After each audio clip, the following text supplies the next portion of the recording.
فاضل جلیل استاذ مکرم مفتی محمد عمر فاروق صدیقی صاحب سے کہ آپ تشریف لائیں اور عظمت قرآن کے موضوع پر گفتگو فرمائیں. مفتی محمد عمر فاروق صدیقی صاحب.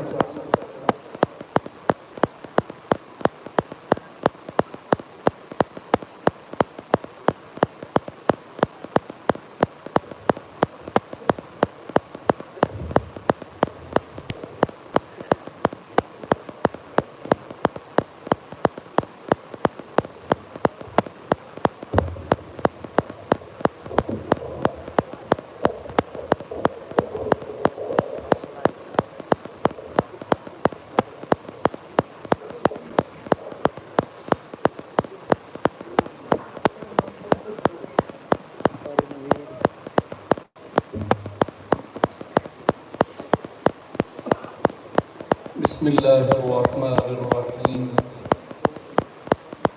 الحمد للہ رب العالمین، الصلاة والسلام علی سید الانبیاء والمرسلین وعلی آلہ واصحابہ اجمعین. اما بعد فاعوذ باللہ من الشیطان الرجیم. بسم اللہ الرحمن الرحیم. وَلَقَدْ يَسَّرْنَا الْقُرْآنَ لِلذِّكْرِ فَهَلْ مِن مُّدَّكِرٍ. صدق اللہ مولانا العظیم. قال اللہ جل شانہ فی شان نبینا فی القرآن المجید والفرقان الحمید.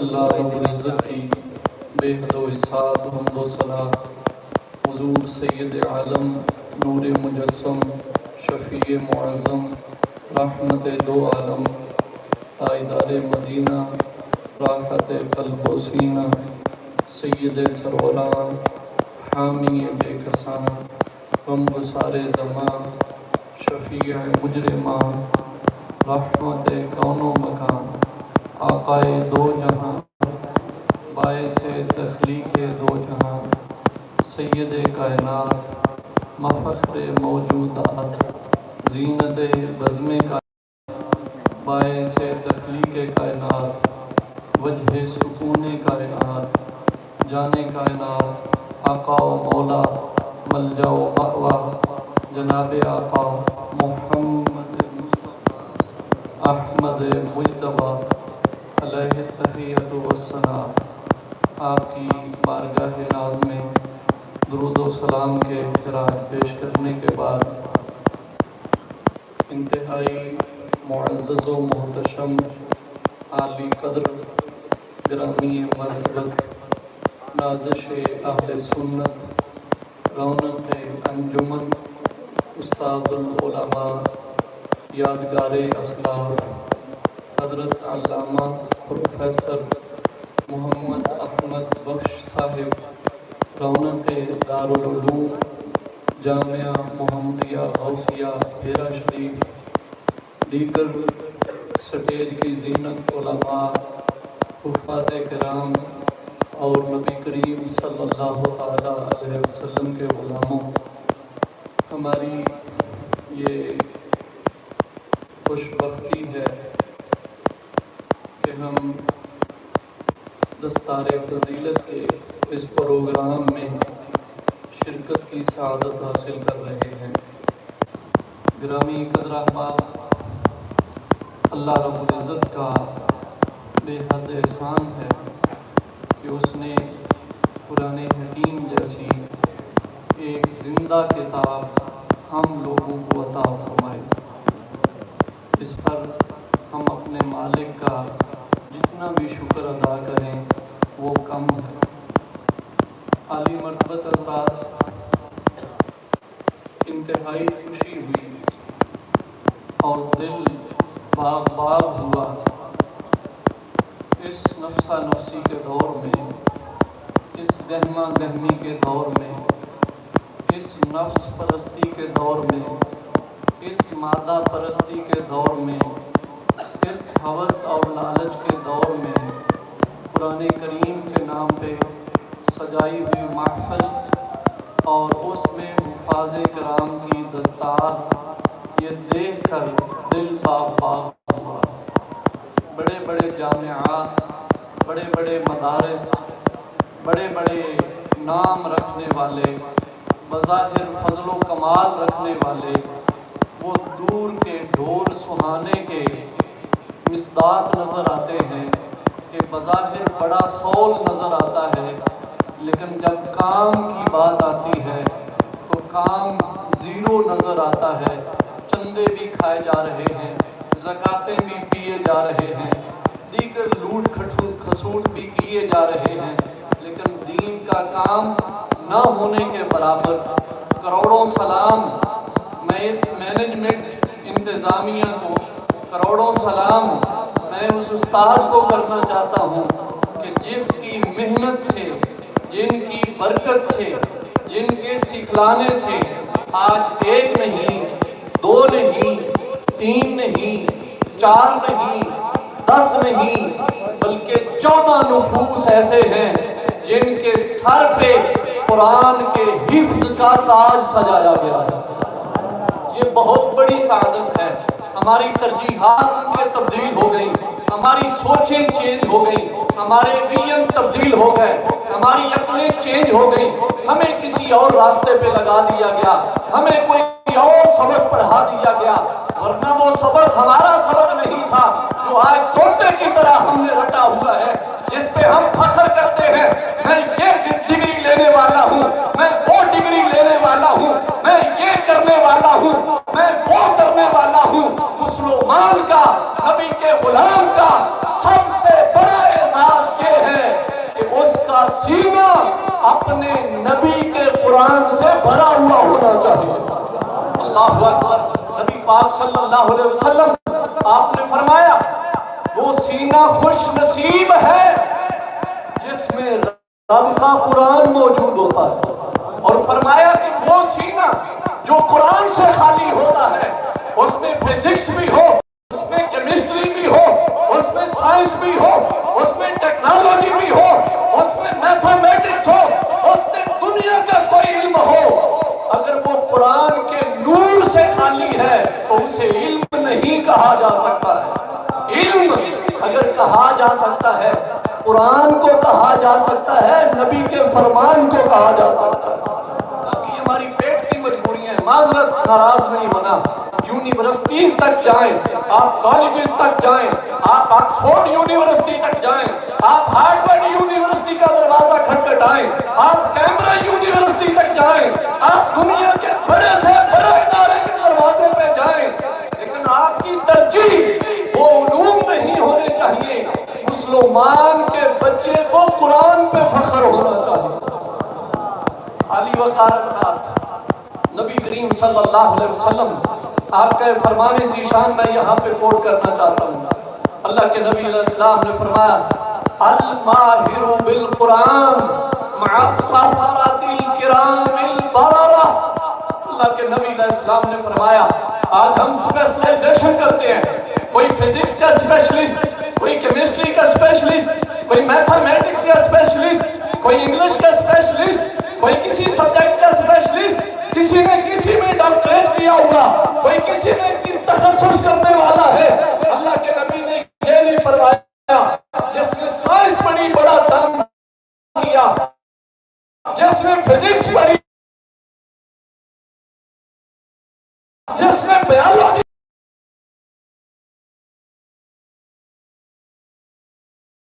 رسول کی نظر میں سب سے اونچا مقام قرآن میں مہارت رکھنے والے کا۔ دنیا کے کروڑوں علوم اور دنیا کے کروڑوں استاد اس استاد کے قدموں پہ نچھاور کیے جائیں جو اس دور میں بھی رب کا قرآن پڑھاتا ہے۔ ہم تو اپنے بچے کو قرآن نہیں پڑھا سکتے، ہم بچے کو اس طرف نہیں لا سکتے، ہمارے پاس تو اتنا وقت نہیں ہے کہ اپنے بچے کو قرآن پڑھائیں۔ کیوں نہ سلام کریں اس استاد کو جو اپنے کو نہیں، اپنے لخت جگر کو نہیں، امت کے ہر گلاب کو اپنا لخت جگر سمجھتا ہے۔ اور محنت دین ختم کر کے میں آپ کو چیلنج کے ساتھ پوچھنا چاہتا ہوں، دنیا کی کوئی ایسی یونیورسٹی ہے جس کا لیکچرار، جس کا پروفیسر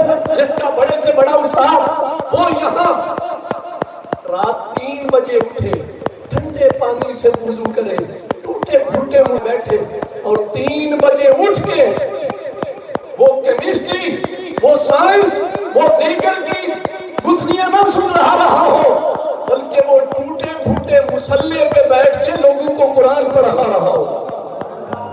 نعرہ تکبیر، نعرہ رسالت، نعرہ رسالت، نعرہ رسالت۔ حضرت علامہ ڈاکٹر محمد نعیم الدین الازہری تشریف لائے، ہم دل کی عطا گہرائیوں سے خوش آمدید کرتے ہیں۔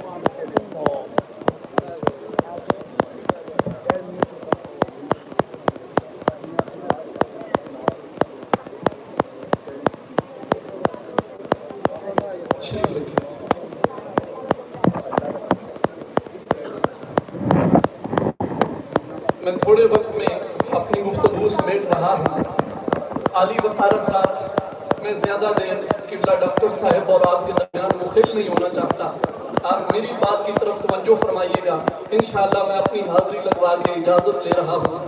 میں نے نبی کریم صلی اللہ علیہ وسلم کا فرمان ذیشان آپ کے گوش گزار کیا، الماہر بالقرآن مع السفرۃ الکرام البررہ، فرمایا جو قرآن کا ماہر ہو جاتا ہے اللہ اسے زمانے کی MPA کے برابر سیٹ نہیں دیتا، زمانے کے MNA کے برابر سیٹ نہیں دیتا، زمانے کے CM کے برابر سیٹ نہیں دیتا، زمانے کے PM کے برابر سیٹ نہیں دیتا، اللہ اسے کسی ملک کے پریزیڈنٹ کے برابر عہدہ نہیں دیتا۔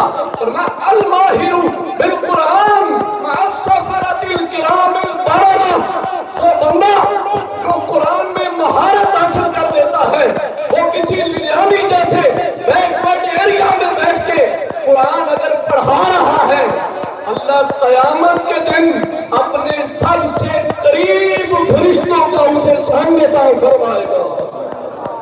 اللہ اکبر، وہ غریب ناز میں رہنے والے فرشتے، اللہ ان کی سنگت عطا کرے گا، ان کے برابر اسے پروٹوکول عطا کرے گا، ان کے برابر اسے مقام عطا کرے گا۔ ہماری ترجیحات چینج ہو گئی، آج ہم نے قرآن کو پس پشت ڈال دیا۔ قرآن ہماری دوسرے لیول کی چیز ہے، پہلے ہم دیگر علوم سیکھیں گے، پہلے ہم دیگر علوم کو وقت دیں گے، وقت بچا تو قرآن پڑھیں گے۔ وہ قاری صاحب پہ ہمارا احسان ہوگا کہ ہمارے بچے جاتے ہیں 1 گھنٹہ پڑھتے ہیں واپس آ جاتے ہیں، ہم قاری صاحب کو تنگ نہیں کریں گے، قاری صاحب بچوں کو جلدی فارغ کیا کرو، انہوں نے سکول جانا ہوتا ہے، لیٹ ہو جاتی ہے۔ میں نے کہا سکول کا نصاب لاڈ نکالے کا دیا ہوا ہے اور قرآن کملی والے کا دیا ہوا ہے۔ سکول کا نصاب لاڈ نکالے کا دیا ہوا ہے، اسے پڑھو، ستاروں کی آخری حد تک جاؤ، لیکن تمہارا رہنما رب کا قرآن ہونا چاہیے۔ میں یہ نہیں کہتا سکول نہ پڑھیں، میں نے یہ نہیں کہتا یونیورسٹی نہ پڑھیں، میں یہ نہیں کہتا کالج نہ جائیں، یہ سب کریں، لیکن اسے اپنی اول ترجیح نہ بنائیں، اول ترجیح رب کا قرآن دینا۔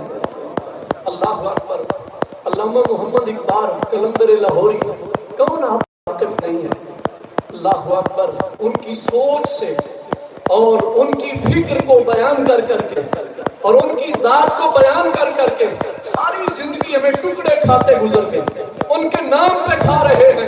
اقبالیات پہ ریسرچ کرواتے ہوئے ہم اپنا پورا نظام چلا رہے ہیں، جب ان کا دن آتا ہے ہم ان کے نام پہ پروگرامز بھی سجا لیتے ہیں، ان کے نام پہ ہم کاروائیاں بھی کروا لیتے ہیں، سارا کچھ کر لیتے ہیں، لیکن جو فکر اقبال تھی وہ قوم کو ہم نہیں دے سکتے۔ علامہ محمد اقبال علیہ رحمت، آپ نے فرمایا گرمی خواہی مسلمان زیستن، گرمی خواہی زیستن نیست ممکن بجز۔ اللہ اکبر، فارسی میں آپ نے فرمایا اور بولے مسلمان اگر زندگی کے 4 دن جینا چاہتا ہے نا تو قرآن تو علاوہ کوئی واہ بھی نہیں۔ یہ زندگی جینا چاہتا ہے نا مسلمان والی زندگی، اگر انسان جانور کسی زندگی جینا چاہے پھر تو جو نصاب پڑھے، جو کتاب پڑھے، اسے سارے اختیار حاصل ہیں، لیکن اگر وہ چاہتا ہے نا کہ مسلمان کی سی زندگی گزاروں، مسلمان کی سی زندگی گزاروں، اقبال کہتا ہے میری ساری ریسرچ کا نچوڑ یہ ہے بندہ قرآن کے علاوہ مسلمان بن کے زندگی گزار ہی نہیں سکتا. ہم نے قرآن کو چھوڑا, اس کے علاوہ ہم ڈھونڈ رہے ہیں کہ مسلمانی کیسے ہے, ہماری زندگی کیسے ہے, ہم اس ماحول میں سروائیو کیسے کر سکتے ہیں, ہم اس دنیا میں زندہ کیسے رہ سکتے ہیں, ہم اپنا نام کیسے کما سکتے ہیں. نام اسی کتاب کے ذریعے کما سکتے ہیں جس کے ذریعے رب نے سب کو عزت عطا فرمائی. حضور کا فرمانے سے شان, اللہ کے نبی علیہ الصلوۃ والتسلیم نے فرمایا القرآن مأدبۃ اللہ, فرمایا میری امت سنو یہ قرآن دسترخوان ہے, یہ قرآن رب کا دسترخوان ہے. ہمارے یہاں کسی کو ایم پی اے صاحب دعوت پہ بلا لیں, ایک ہفتہ اس کے پاؤں زمین پہ نہیں آتے. میاں مجھے ایم پی اے صاحب نے انوائٹ کیا تھا, انہوں نے خصوصی طور پہ مجھے بلایا تھا, دیکھو کیا ہی میرا مقام ہے. کسی کو ایم این اے بلائیں وہ بڑا خوش ہو جاتا ہے, مجھے ایم این اے صاحب نے خصوصی طور پہ دعوت بھیجی تھی, دیکھو میرا کتنا مقام ہے. اور کسی کو سی ایم بلائے تو وہ تو یہ چاہتا ہے کہ ہفتہ پورا اپنے پنڈ بھی چکر نہ لگاؤں کہ میں ان کے لیول کا نہیں, میرا معیار بلند ہے. اور جسے پھر پی ایم بلا لے وہ تو کہتا ہے اب زندگی ہی بدل گئی, اپنے پنڈ والے سلام لینے کا بھی حق باقی نہیں بچا, میں تو کسی اور دنیا کا بندہ بن گیا ہوں. اتنا بندہ فخر کرتا ہے. لیکن قربان جائیے عالی وقار حضرات, پی ایم پی اے کے دسترخوان کا اپنا مقام, ایم این اے کے دسترخوان کا اپنا مقام, سی ایم کے دسترخوان کا اپنا مقام, پی ایم کے دسترخوان کا اپنا مقام. لیکن کتنا خوش نصیب ہے وہ جنا جسے اپنے دسترخوان پہ خدا نے دعوت دے رکھی ہو, خدا نے دعوت دے رکھی ہو. جو ایم این اے کے دسترخوان پہ جاتا ہے اگر دنیا اس کا بگاڑ سکتی تو جو رب کے دسترخوان سے ٹکڑے کھاتا ہے دنیا اس کا کیا بگاڑ پائے گی. تو علی وقار صاحب اپنی اولادوں کو قرآن پڑھائیے اور قرآن کی طرف لے کے جائیے. ہمارے جمعی مسائل کا حل قرآن, ہم یہ بات تسلیم کریں یا نہ کریں, ہمارے جمعی مسائل کا حل اللہ کا قرآن ہے. آخری حدیث پاک عرض کروں, حضرت سیدنا اسید بن حضیر رضی اللہ تعالی عنہ صحابی رسول ہیں, اللہ کے نبی علیہ الصلوۃ والتسلیم کی بارگاہ میں ان کی آمد و رفت ہے.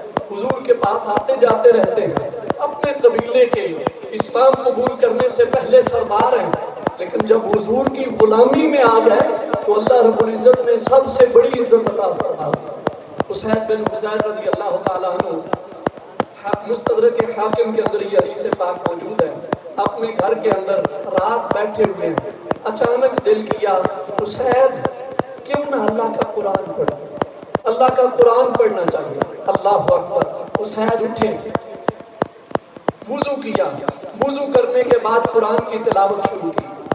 رات قرآن کی تلاوت کر رہے ہیں, اچانک دیکھا جس مکان پر جس جگہ پر تلاوت کر رہے ہیں وہیں ساتھ گھوڑا بندھا ہوا, اس نے اچھلنا کودنا شروع کر دیا. اسید بن حضیر رضی اللہ تعالیٰ عنہ آپ نے تلاوت روکی, باہر نکلے, بائیں بائیں دیکھا, گھوڑا بڑا سینسیٹیو جانور ہے, بڑا حساس جانور ہے, اس نے کوئی اوپری اور نئی چیز دیکھ لی ہے جس کی وجہ سے اچھل کود رہا ہے, آخر سے کیا مسئلہ ہے. اللہ اکبر. بظاہر کوئی چیز نظر نہیں آئی, واپس پلٹے, پھر انہماک کے ساتھ, بڑے شوق کے ساتھ, بڑے والہانہ انداز کے ساتھ اپنے رب کو منانے کے لیے قرآن پڑھنا شروع کیا. قرآن پڑھتے ہیں, پھر گھوڑے نے اچھلنا کودنا شروع کر دیا. ادھر ان کا ذوق اپنی پوری پیک پہ ہے, ادھر گھوڑا اچھل کود رہا ہے, ڈسٹرب کر رہا ہے. پھر تلاوت چھوڑتے ہیں, باہر نکلتے ہیں, دیکھتے ہیں کچھ بھی نیا نظر نہیں آتا.